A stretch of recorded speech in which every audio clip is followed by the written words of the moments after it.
that they're hearing about things from other portfolio companies and trying to apply that to your business and it doesn't make sense, those can be some of the most difficult conversations to have. If you're kind of setting that agenda, leading that conversation, you're just going to be in a much better place. You need to understand where the business is trying to go, and you need to make the adaptations that adjust to everyone around you. The best CMOs I've worked with at PE portfolio companies have made growth more predictable and more explainable. Hello, Renegade marketers. If this is your first time listening, welcome.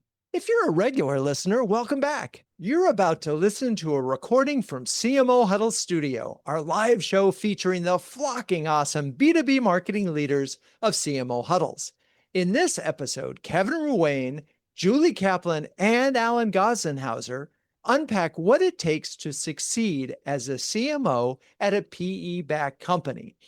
They talk about understanding the investment thesis, making sure that marketing can prove its place in the plan. And when the pressure's on, they get real about staying close to the numbers, leading the conversation with investors, and knowing where to place your bets. If you like what you hear, please subscribe to the podcast and leave a review. You'll be supporting our quest to be the #1 B2B marketing podcast. All right, let's dive in. Welcome to CMO Huddle Studio, the live streaming show dedicated to inspiring B2B awesomeness. I'm your host, Drew Neiser, live from my home studio in New York City. Today, we're discussing the challenges and opportunities of being a CMO at a PE-backed company. Now, if you've read any of my Saturday LinkedIn rants, you know that I'm not exactly a cheerleader for private equity, kind of based on what I hear from CMOs about some of the directives they receive. But today, I promise to bite my tongue, and really, because it's important that, to be fair to our guests, that to not ask them to critique the very firms that are signing their paychecks. So let's be clear about that. And the point of this show is to help B2B CMOs who are at PE-backed companies be more successful. Okay, those are the ground rules. Here we go. With that, let's bring on Kevin Ruane, CMO of Precisely, and a returning guest who previously appeared on the show to discuss many topics, including AI's impact on marketing, event strategy, and driving big change. Hello, Kevin. Hey, Drew, good to see you. Nice to see you. How are you and where are you this fine day? I am outstanding. I am in my home office in Massachusetts, about 20 miles due west of Boston. All right. Very cool. Let's get into this. I mean, how has a PE-backed environment shaped the way, helped you shape your priorities and, when it becomes demand gen versus other marketing activities? Give us ground us here, if you will, on the impact of PE. Sure. Well, I'll start by saying I'm going to be a little bit of your counterbalance, hopefully, Drew, to some of your perspectives on PE. Now, granted, I have grown up as a CMO in PE-backed environments, so, a little bit biased by that experience. But, really what my experience has taught me is it really has helped sharpen the focus and really requires you to make sure that every dollar of investment has a story.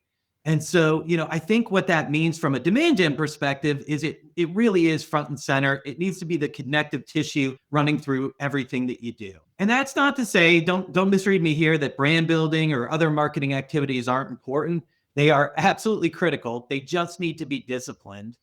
And if you take brand, for example, which, isn't a dirty word at Precisely, we talk about it. We talk about it with the investors and the board all the time. You just got to cast it a little bit as a demand gen lever in the PE environment. And I assure you, I don't know everything that my PE sponsors think, but I know that they care a great deal about pipeline velocity. And the ones that I work with certainly understand that brand helps to accelerate that. There's one thing that I love the way you said it.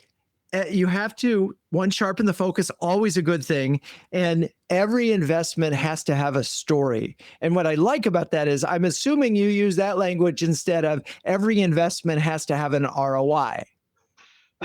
That's correct. I think we know as marketers and CMOs that's probably an impossible task. But, if you have that story, that can kind of help cover, the fact that some of what we will do will work and some of it will be lessons that we can learn and apply going forward. And let's break this down. So what you're saying is that the PE firm that you're working with understands brand and demand and the role they play together. Maybe you could help tell the story of how brand does impact demand and how you've told that story. Yeah, I don't think it's earth shattering, and probably, something that many of my peers at the CMO level are doing is, just helping them understand, especially in the changing world in which we're living, the buyer's journey's been upended, and you've got people who are coming into you much further into their journey than they may have been in the past. So, how you're showing up and, where they come in, and how you're on the short list before they ever engage with even marketing, let alone sales. It's just very different. And so, I do think you need to have a strong brand. I think investors understand that. You need to be, positioned and aligned to the major themes and where the market's going. And I think it's really important, to make that connection between that work that you're doing and how that impacts the ability to improve conversion rates and sort of get the value out of the investments, that you're making. All that made sense, and we are in this rapidly transforming environment where brands are being discovered on LLMs. And what's interesting about that, at least the conversations that we've been having, is things that may have been harder to rationalize before, whether it's a PR or just, gee, do we have awareness or not? Those things matter perhaps maybe more than they did before. It's kind of ironic, right? That some of the old school things are sort of coming back because if they don't recognize your brand and you don't show up in the LLM, you were never in the conversation. And what a great opportunity to go invite that conversation with your investors and kind of lead with that insight and explain to them why you're doing the things you're doing versus, waiting for the question to come in. And then you find yourself in a conversation about how organic traffic on your site is cratering, and, it just goes down some different paths. So, what we ended up doing, very early on was, knowing that our PE sponsors are working across a wide variety of portfolio companies, they're triangulating what they're hearing. We want to actually lean in and lead and kind of shape that conversation that we want to have, and explain what we're doing and why we're doing it versus waiting for the question where you're kind of automatically on your heels and playing defense. Right. So if they learn from 7 other companies that they're investing heavily over here and they're seeing results and you haven't raised that as an issue, so there a little proactivity and it's sort of just really good management, I would say. And that's where you can sometimes with PE sponsors get in trouble, is that they're hearing about things from other portfolio companies and trying to apply that to your business, and it doesn't make sense. Those can be some of the most difficult conversations to have. So if you're kind of setting that agenda, leading that conversation, you're just going to be in a much better place. And I think the ultimate compliment, that I've had, and this has happened, believe it or not, several times in the course of being a CMO with, private equity backed sponsors, is when they're asking you to go talk to their other portfolio companies and help share what you're doing and why that makes sense for you. That's where you're onto something and you're kind of heading in the right direction and on it in a good space. Yeah. And I suspect the credit. And so here's the question then, where the credibility comes from. One, you can bring up this initiative and say, hey, LLMs are really important. And let's talk about here are some of the strategies that we're doing to do it.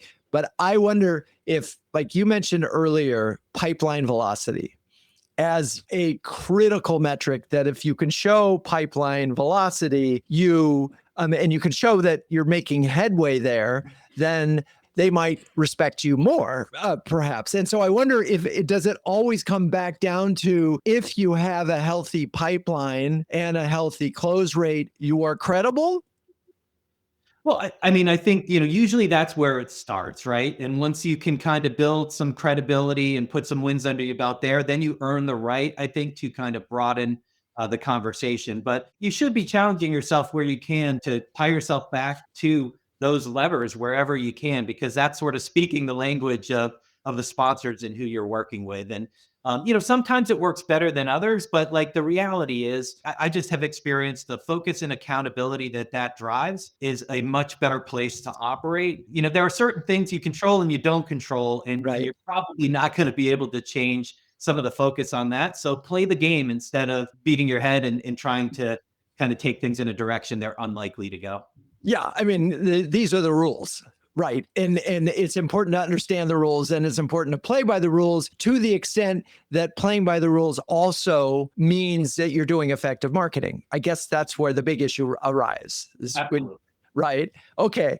Love this. I mean, every investment, the headline for me, every investment has a story, and I love that. With that, let's bring on Julie Kaplan, CMO of Higher Logic, an industry expert who has graced our stage to delve in many topics, including quick wins, marketing metrics, and ABM. Hello, Julie. Wonderful to see you again. Nice to see you. So, how are you and where are you? Well, I'm in Maryland and I'm doing well. And I'm going to echo Kevin's comments in that I've had a very positive experience with PE-backed firms. So my answers here today may be biased, but there are definitely very good players in the marketplace that can be helpful and you can learn and grow from. So I'm getting schooled here, which is really good because, I have to admit, I do get a lot of sad stories as well. So this is wonderful. And I just assume that if you agreed to be on this show, you would have positive things to say because you're not going to come on and rant necessarily. This would not be the forum for that. So talk about then sort of when you say a positive experience, what are the sort of aspects of the PE involvement that help you, say, be a more effective marketer? Okay. Well, first I should note that not all PE firms are alike, and companies within a portfolio are not all alike. So it's important, and I'm going to echo more words you've already heard in the show today. It's important to understand what your PE firm is trying to accomplish with their portfolio. What story are they trying to tell with their portfolio? What does an exit look like for them? Depending on your position or the time that you land in their investment, you may or may not have access to the people who can tell you that directly, but you can infer it from conversations that you have with people in your own company. And understanding what that story is and your company's role in that story helps you make really good, smart marketing decisions. Now, it's not uncommon that you will hear things like, we need pipeline, because it's often part of the story that you need to work on, the revenue side of the equation that they're, looking at. Yeah. I mean, I don't think there's anybody who would buy a company and hope that it wouldn't grow and expect that it wouldn't grow. The language that I have heard often is understand the thesis. Well, what is it why did they buy the company and think they could grow it? And that's part one. And two, understand where you are in the exit cycle. Maybe you could. So what do you think are some of the, we have capabilities. And so knowing what they want from you is one thing, delivering is another, right? And so look, every company wants pipeline, but it's not like just saying, okay, we want more pipeline and we're going to focus on pipeline that you get pipeline. It's a lot of pieces that need to go together. Talk about some of the capabilities you think that matter most to succeed. So I think a CMO needs to really, again, understand the part of the story that they're in, and they need to understand the pressures that are on their own colleagues. What is the CEO and the CFO being pressured on? Are they being pressured for scale? Are they being pressured for cost reduction? Are they being pressured for increasing speed of product development? Understanding and really being curious about the business and what value marketing can bring to other parts of the organization, super important, because you can make the adaptations in marketing that will support that without having to have deep discussions with everyone. Now, you should be developing those relationships, but marketing and what the levers are. But what you don't know is what the pressures are in the other parts of the business. What you might not know is, where do they need help? Your colleagues might not know that there's something marketing can do to help in those areas. You are part of a company, and it's a company story you're telling, not just a marketing story. Got it. I guess, if we broke it down and we said, look, if it's EBITDA, that's always problematic because that simply gets down to efficiency of cost per acquisition. That's a much more difficult environment for the marketer. I'm curious if you are lucky enough to be working for a company that is saying, we want you to scale. Mm-hmm. Yeah. That's for example. By the way, that usually happens at the beginning of the investment. Yes, exactly. Yeah. So they say scale. So what does that mean to the CMO in terms of how they approach budgeting, how they approach spending, how they approach leaders? I'm just curious, for example, on that one. Well, you have to understand first, is your machinery built for scale? So many marketing teams grew out of scrappy, put together startups, and it's a lot of manual work. That kind of machinery is not going to scale. If you're trying to make that old machinery just work 10% better, you're not going to get to scale. You failed from the start. If you're going for scale, then you need to rebuild. If you have a good machine in place, well, what are the pieces and parts of that machine that aren't working? It's often found in conversion, or maybe not. People aren't coming fast enough into the top of the pipeline. These are all things all marketers know. And Drew, you've been talking about it for years and years, over and over and over again. So it's not new. It's how you adapt to the rest of the organization. And nobody can give you a formula for that.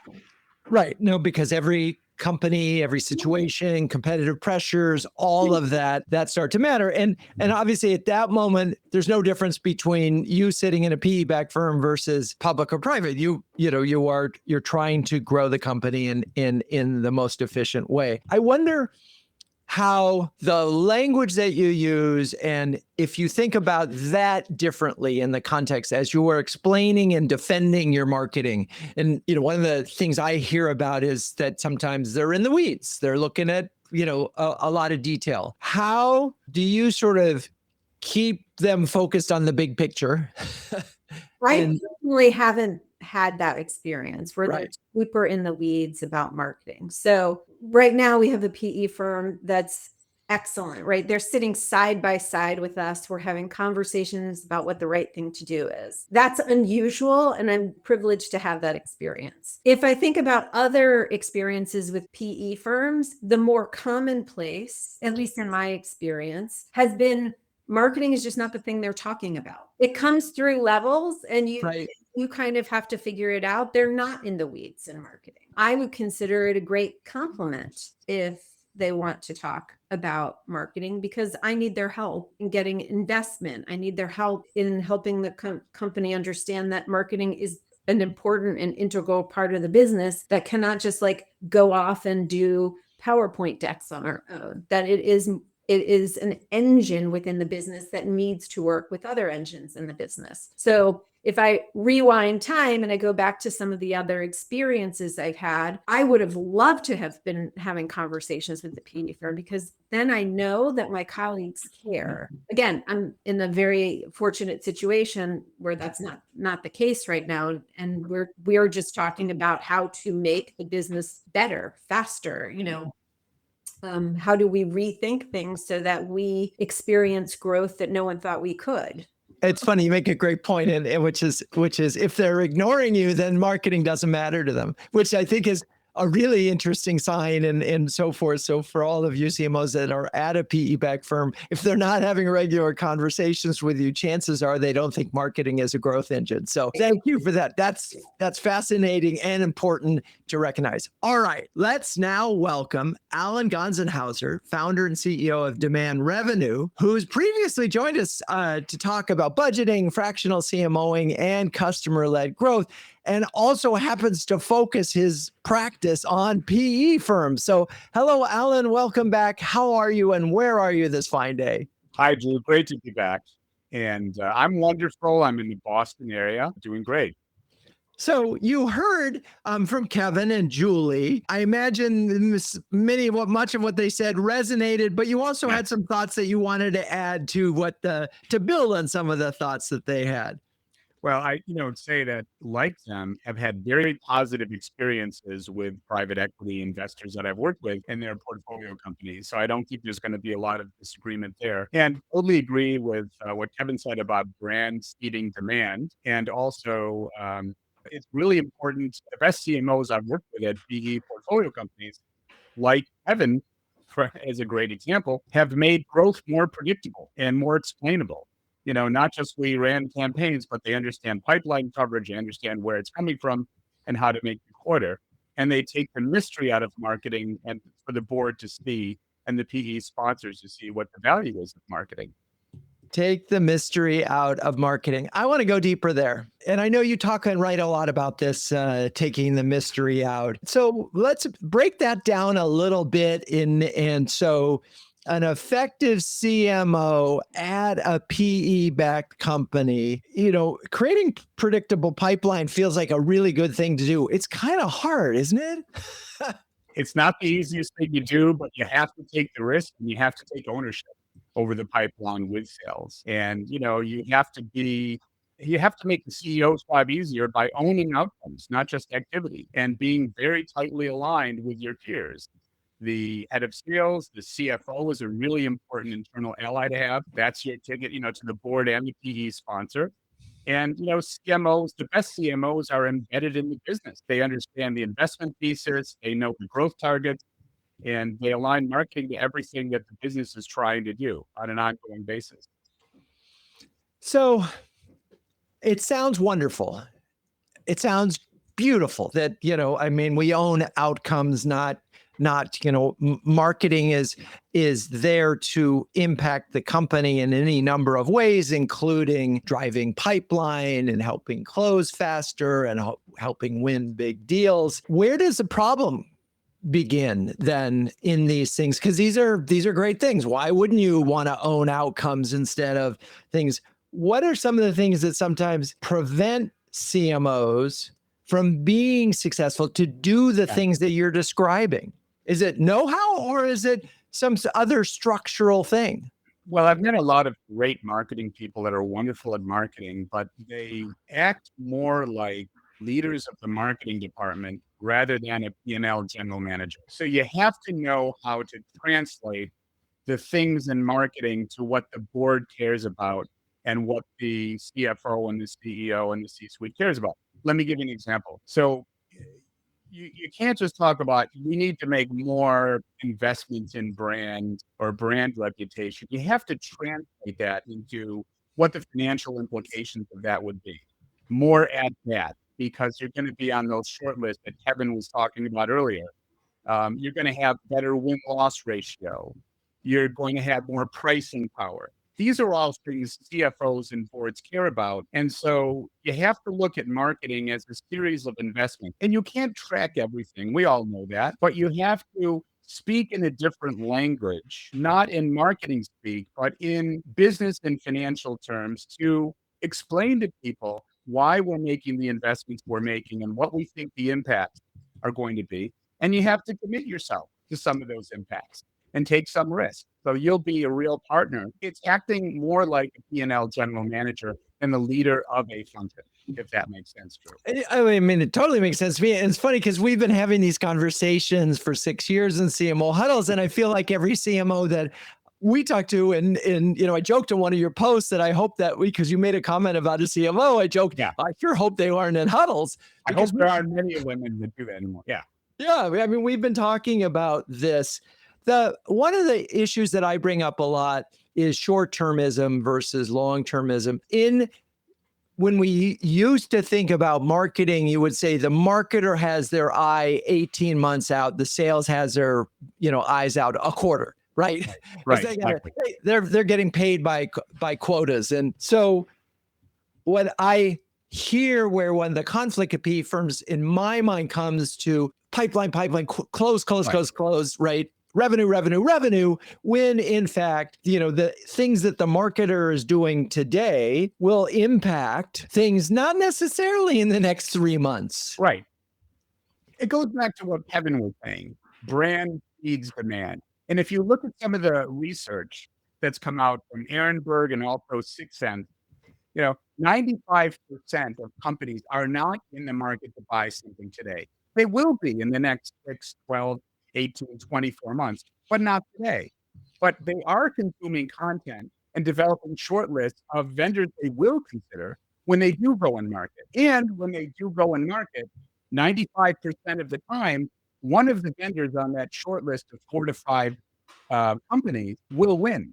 So brand absolutely seeds demand. It helps win-loss ratio, pricing power, and some of those financial metrics. So it's really balancing the short and long-term objective.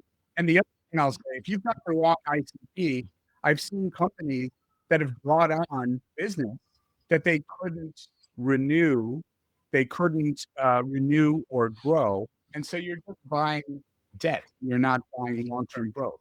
So that's another example where short and long-term thinking may be good for the current quarter. But if you can't retain those customers and grow them, you're buying churn, you're buying debt, and you're not buying your long-term financial success. So it's those kinds of conversations I have with investors, a lot of those with CFOs, talking about balancing short and long-term investments. And that one feels like it comes completely down to what you incentivize, right? And what you measure. Yes. And if you tell salespeople, close, they're just looking at revenue, they don't care. They're going to close whatever they can close. But your point about get the right ICP and get the customer that's going to stay with you a year or 2 or 3 means that you have a lot of good data on not only this is the right ICP, but this is the ICP that will stick.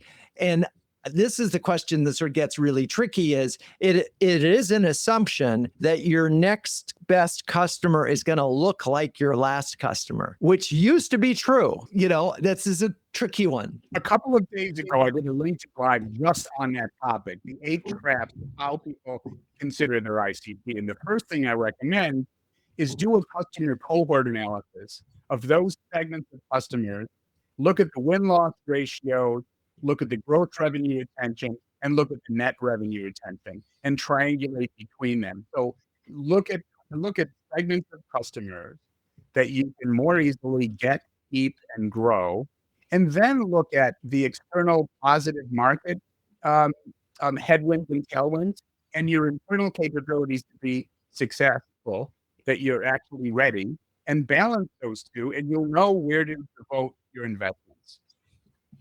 I love it. All right. Well, so far, just to recap, folks, you've got to be able to, every investment has a story. That's part 1 of this thing. Focus and accountability is part 2. Part 3, to understand where the firm is, the PE firm is coming from. Act like you own the P&L and that you own outcomes. All right. With that, it's time for me to talk about CMO Huddles. Launched in 2020, CMO Huddles is the only community of flocking awesome B2B marketing leaders and that has a logo featuring penguins. Wait, what? Yes. Well, a group of these curious, adaptable, and problem-solving birds is called a huddle.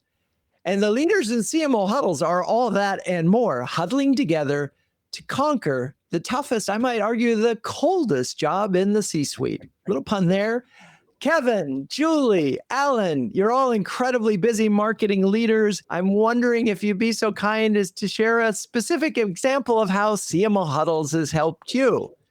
So one of the beauties of CMO Huddles is that you have access to other people who have experimented with use cases you're trying to solve for your company. I have a small team, less than 12 people, and amongst us, we haven't encountered every single situation that we need to solve for on our marketing team. But I can tap into dozens of smart people and their smart teams and learn from their experiences. That helps me come up and my team come up the learning curve much faster. So amazing. And it just means you're not quite alone in there as a solo marketer. I love that. Thank you for sharing that.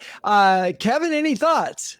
Yeah, no. And Drew, I have to give you some credit here. And I mean that sincerely. So in the context of today's discussion, when our investors started pushing us to really sharpen and accelerate our AI strategy and make sure that our positioning reflected where the market was going, I turned to you and CMO Huddles for help. And you connected me with what I would say are probably 3 or 4 of the top experts on building AI forward positioning in the market that's substantive and defensible. And that led to an engagement that we did last year with Bob Wright and the Firebrick team. And honestly, it was one of the best strategic investments we made last year. We were able to, as part of our kickoff to 2026, be in market with the new positioning. And so far it's resonating really well. So kind of a good example where a push from a PE sponsor and the help of CMO Huddles really turned into a great win for the team and the business. Oh, I love that case history and so happy. And boy, I'm such a believer in repositioning and getting that right and how important that is to everything else you do. So it's great to hear that's working. Alan. Yeah, so I would say the conversations are specific and all the folks are really generous. And to give you a specific example, in the last couple of weeks, someone I met at Super Huddle reached out to me for CMO coaching, who works for a company that's a portfolio company of a private equity firm. And I love helping CMOs. It's part of what I do in my portfolio career. And this looks like a great fit. So thank you, Drew. I love it. All right. Well, if you're a B2B marketing leader who wants to build a powerful peer network, gain recognition as a thought leader, and get your very own stress penguin, please join us at cmohuddles.com. Okay. So this is what's all here. What do you think the surprises are for CMOs when they step into a PE-backed company for the first time? And maybe they shouldn't be surprises, but I feel like there are some. Anybody want to jump in on that one? Drew, I've got a thought on that. I think for me, it's really just the speed at which you're expected to have an opinion. And that's just not even an opinion about marketing. It's about the business as a whole, the market you're in, where things are heading. I think what I've found is by PE sponsors, they certainly like table stakes as being an expert in marketing and bringing that capability to the business. But, they really want overall business leaders who can think more broadly. And as Julie was kind of talking about earlier, make that connection between what marketing does and what the investment thesis is and what we're here to do.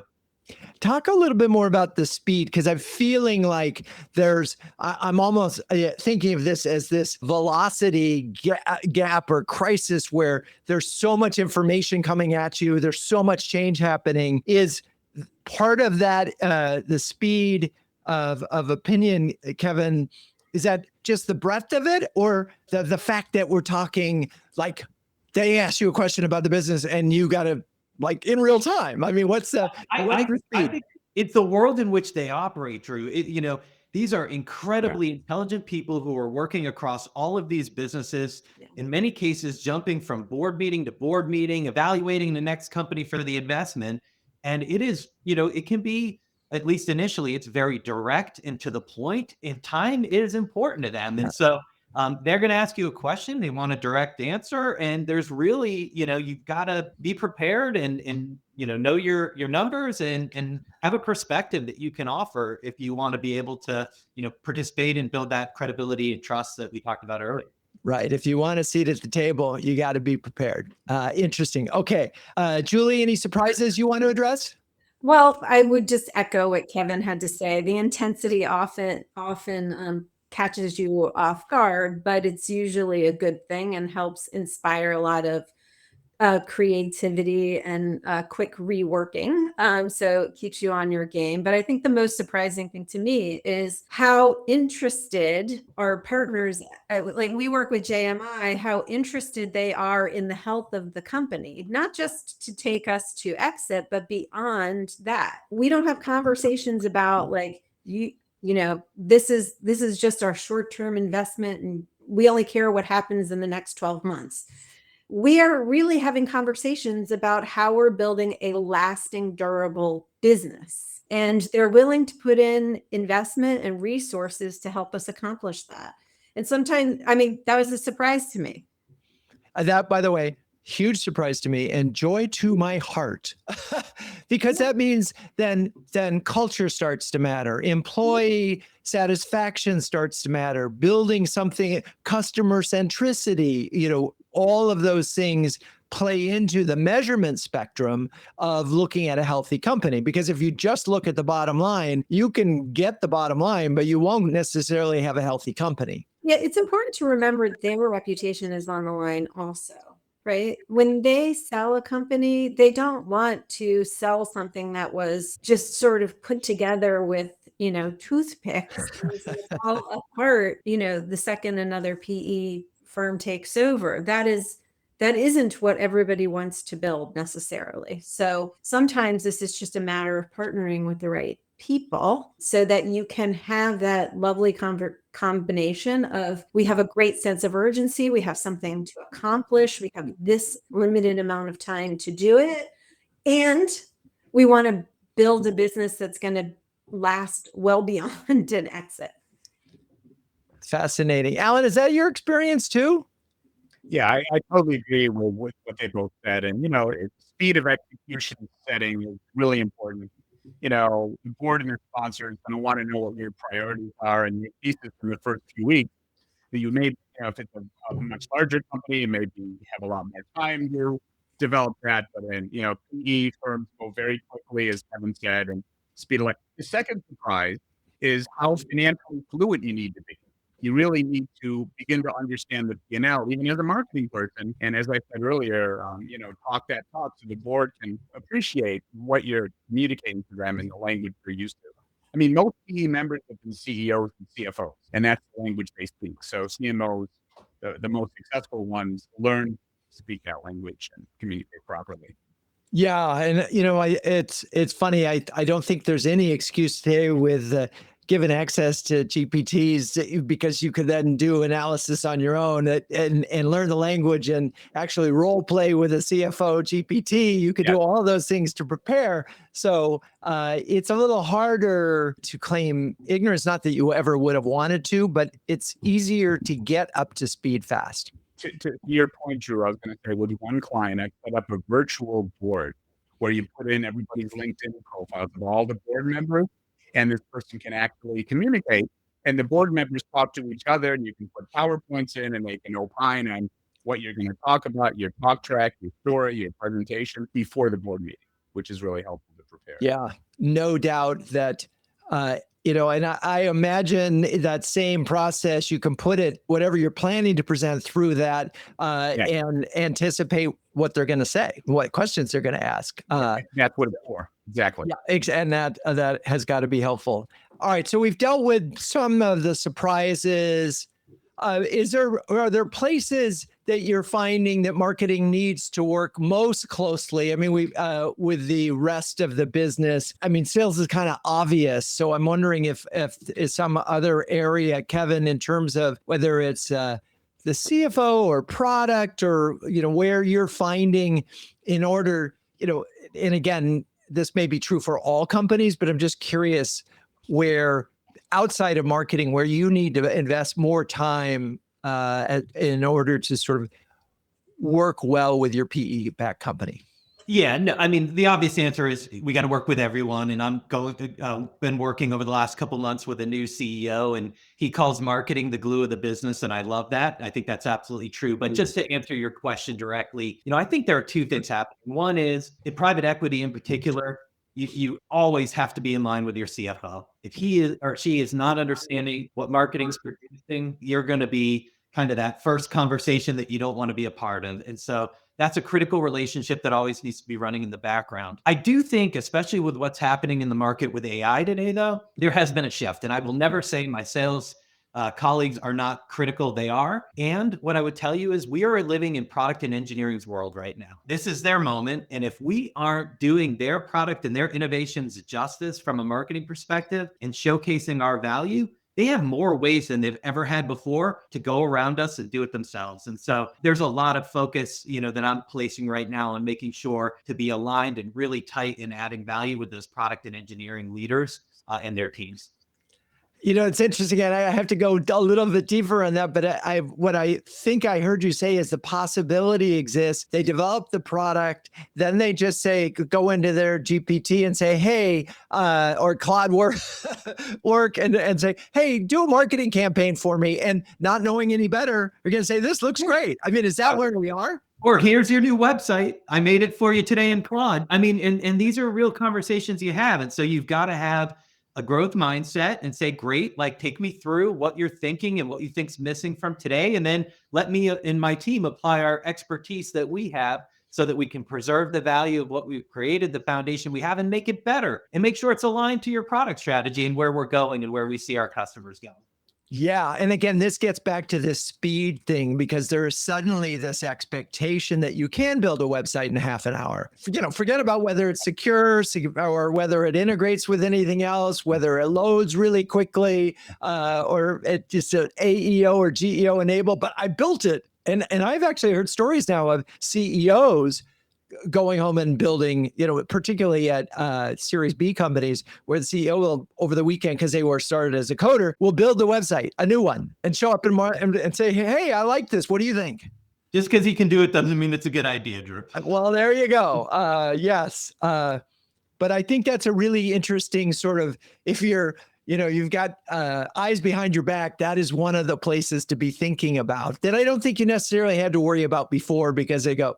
But I also want to say that I wonder how many CMOs or CEOs would say, and I love this language, marketing is the glue of the business. That feels like a really wonderful aspiration, right? That is a really, and I want to come back to that in a second. Okay, so Alan, what's your perspective on this? We talked about finance, we talked about sales. Well, you know that, Drew. I'm always big on the CMO PFO relationship. I think if you have an ear and a partnership with the CFO, and if you work problems together, and if you talk way before budget time, way before. I just did a blog on this yesterday on the CMO PFO relationship. I think that's a really important one. Obviously, the CSO and also customer success and all of your CHRO, I think they're all really important, but the CFO is a really critical one, especially in a private equity environment, because they're always involved with the board and the investors. And I'm curious, and this is for the whole group. Not every CFO understands marketing, understands or appreciate its ability as a growth lever, and they may have been at a company where it wasn't, and they come in and they look at it as a cost. And I'm curious. In your experience, have you ever been able to get a CFO who looked at marketing as a cost to understand to the point where it's actually an investment lever? And what's that education process look like? I just think you hit the right word, Drew. It's just constant education. And I think it's slowing down to take the time to, explain it in a way that they can understand. And I've got a really great example I'm excited for next week. So I was out at a board meeting in California last week and had a chance, at dinner with our CFO. We were talking about our customer advisory board meeting that's happening next week. And, finally just dawned on me, I invited him. And he looked at his schedule and he can make it work. And so he's just going to come and experience it and be a fly on the wall, get to meet our customers. And, the beauty of it is, instead of being a line item in my budget that he's got to question it, he's going to get to go experience it himself. So just be inclusive, and you might be surprised in terms of, how you can open eyes and educate in kind of powerful ways. It seems so when you say that, it feels so obvious, yet I don't know how many CMOs have that on their playbook. Invite your CFO to your customer advisory board meetings. It is a light bulb moment. I'm kind of shocked that I don't have it on a list somewhere. So thank you, Kevin, for that. It also occurred to me that, they ought to, this just like a marketer, they ought to go on a sales call. They ought to be invited, but the same thing, they should be invited to a big trade show. Yep. CFOs should be part of a customer-centric culture.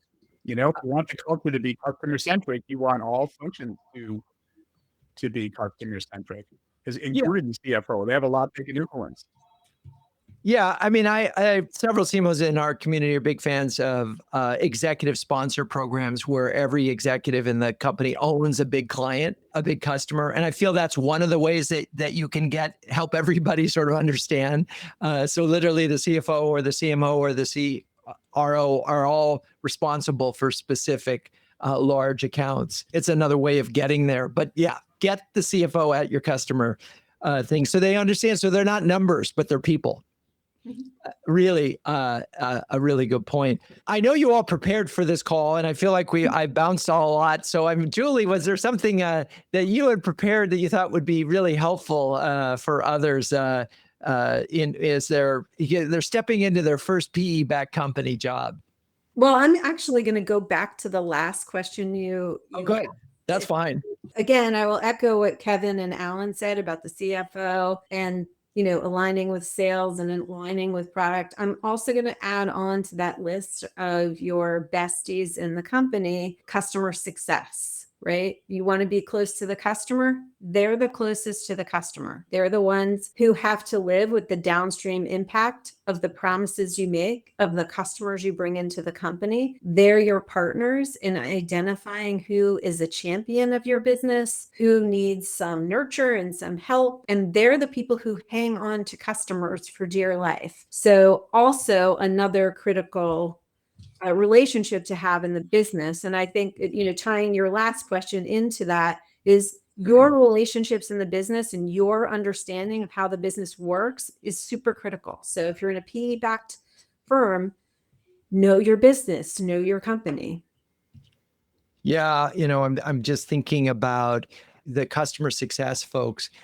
In an ideal world, those calls are being recorded. That's probably the most valuable database that you have because it's language that they use, it's issues, it's probably competitive information faster than you've ever been able to get it before. That's both sales calls and customer calls. But also back to Alan's point about ICP, you can start to see patterns in the customer success people. If there's a consistent group of whiners, maybe that is they look like the same group of people, then maybe that's not the ICP.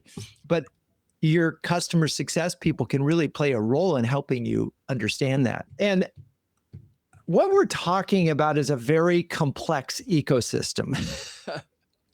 Customer in the middle, customer success, sales, marketing, and then you got finance on the outside of this. I'm just curious, as you figure out how to invest your time, do you think being at a PE-backed company, you're investing your time a little bit differently than you might at another company?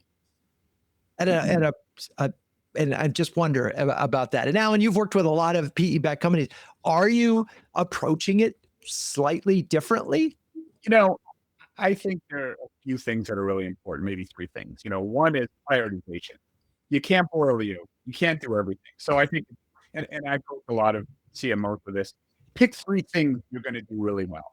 Yes, we're going to work on some things, but at the end of the year, you want to make sure you hit the ball out of the park on the three most important things that are going to move the needle. So don't try to do everything. Prioritize, number one, talent and structure of your organization. It's critically important to have the right team. If you bring on folks that are not on the right team, that can really hurt you for, a long time. And be careful what goes into your board dashboard. Have a really aligned definition of what good looks like for the organization. Make sure you're totally in line with the CFO and the board. And don't just report to the board. Use the board for a conversation to get their input, to get their advice, Kevin mentioned, you're working with many portfolio companies. Some of the things they bring from other companies may be really useful. Not everything. Some don't apply, obviously. But use the board meetings as a conversation to develop their relationship and get their input as well.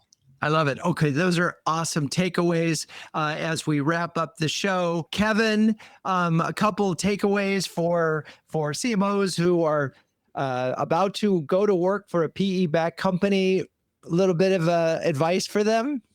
Just surrender to it and go all in. Like we were just talking about, enlist the help of your PE backers to help with your marketing agenda, driving that forward. Lean into the relationship with the CEO, the CFO, be inclusive. The more they understand marketing and how it can help support, that investment thesis that Julie talked about, the better off you're going to be. And, it's not for the faint of heart, but, enlist the help of the team. Yes. And I think it's worth just sort of saying that in a very common, it's not for the faint of heart. I'm going to just double down on that because there might be some crazy in there. I'm just saying, not with the three of you, no, none of that, but there might be some crazy, just a little bit. So, all right, Julie, your chance to one or two key lessons for CMOs who are first time PE-backed CMOs. Other than body armor on. Yeah, it's, the intensity is an opportunity for growth. If you're viewing this as like, just go ahead and embrace the twists and turns, learn a lot, learn as much as you can, be as good as you can. I know this is sort of like a be all you can be kind of here, but it's true. Like, you are going to have twists and turns. You are not going to be able to predict them all. You need to understand where the business is trying to go, and you need to make adaptations in marketing that adjust to everyone around you. And if you're not doing that, you're probably going to get whiplash from all these twists and turns. I love that. Well, the only thing I might add is that while you're getting all this thrown at you, you are going to need one of these. I'm just saying, there's going to be moments where you're going to feel like you need to squeeze a stress ball and just want to know that there's, say, 700 other CMOs right behind you, ready to help you when that wacky curveball comes your way. All right. Well, thank you, Kevin, Julie, Alan. You're all great sports. Thank you, audience, for staying with us. To hear more conversations like this one and submit your questions while we're live, join us on the next CMO Huddles studio. We stream to my LinkedIn profile, that's Drew Neiser, every other week. Renegade Marketers Unite is written and directed by Drew Neiser. Hey, that's me. This show is produced by Melissa Caffrey, Laura Parkin, and Ishar Cuevas. The music is by the amazing Burns Twins, and the intro voiceover is Linda Cornelius. To find the transcripts of all episodes, suggest future guests, and learn more about CMO Huddles or my CMO coaching service, please visit renegademarketing.com. I'm your host, Drew Neiser. Until next time, keep those Renegade marketing caps on and strong.